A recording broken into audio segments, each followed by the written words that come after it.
on Monday night, disappointing results. But when you look at the players who came off the bench for Tottenham, very young players. I mean, what's the feeling with the Spurs supporters, how the transfer window has gone on the back of Monday night's result? I think the transfer window has been pretty good for Spurs. I think they've kind of found that balance with bringing in someone like Solanke, who is a proven Premier League striker now. Also adding that kind of sprinkling of youth with the likes of Archie Gray coming off the bench, Lucas Bergvall as well, who I thought was really impressive on Monday. I think he's been impressive throughout pre-season, so it's not really a surprise to us Spurs fans. I think the frustration comes from that lack of ruthlessness, one, in front of goal, and two, well, by not killing off games, and then in terms of our defending as well. Postecoglou has come out and said so many times, you have to take your chances. I know it sounds obvious, it's kind of that old adage, but we could have been 3-4, 5-0 up in that first half. So I think the Spurs fans are pleased with the business that we've done, but we're kind of seeing some similar mistakes and similar patterns to last year. Do you think Solanke fixes that for you? I do. Yeah, I think he's the perfect fit for Tottenham in terms of he's the best pressing centre forward in the Premier League. I think we'll create more than enough chances for him to get 15, 20 goals in the Premier League and in Europe as well, maybe on top of that, maybe 25, 30 in all competitions. And I think he's a really, really good fit. And I think it's kind of come at a perfect time in his kind of career trajectory. Right, I'm back at a big club now. I've got something to prove. But he's going to get a lot of chances. He had 3 chances on Monday that on another day he sticks in the back of the net. That result on Monday hasn't changed how I feel about this season. I still think we're going to very much be in that hunt for top 4. I think the signings point towards that. I would like that little bit more experience in the team. I think we do lack a little bit of leadership. I think it's always, if we concede a goal, which we conceded a lot of goals last year, although I don't think it was necessarily all down to our defence. I think Solanke actually fixes that, having a striker that can hold the ball up.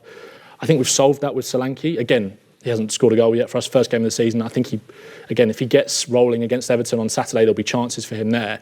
And I think he'll have a really good season. He's got to get going soon, though, and I think the longer that goes, that could be a problem, because we know, you said at the very start of that, he's a proven striker. I think he has been for one season. Yeah. I think he's got to do it again at a club that's the next level. Yeah, but I think his trajectory is only going one way. Oh, it is going up, don't get me wrong.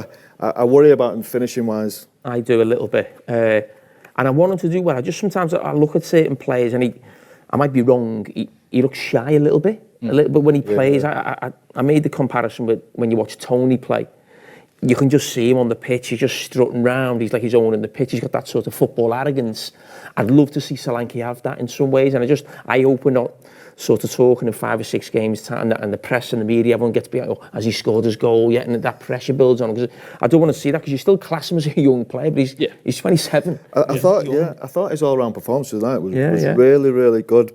Yeah. But you're the centre forward, so you're always going to be judged on scoring goals. I think if that momentum didn't switch in the game, there was a goal coming for him, the chances were there. And I think with the way that Spurs play, we'll get a lot of goals with chances put on a plate for him. You saw how well Maddison played the other night, looked back to his best. He's got a lot to prove this season, because he's got, obviously coming off the back of that Euros omission, and it was great to see him play in the way that he did, but he, alongside the team, faded in that second half, which was something that we were quite critical of as a fan base last season.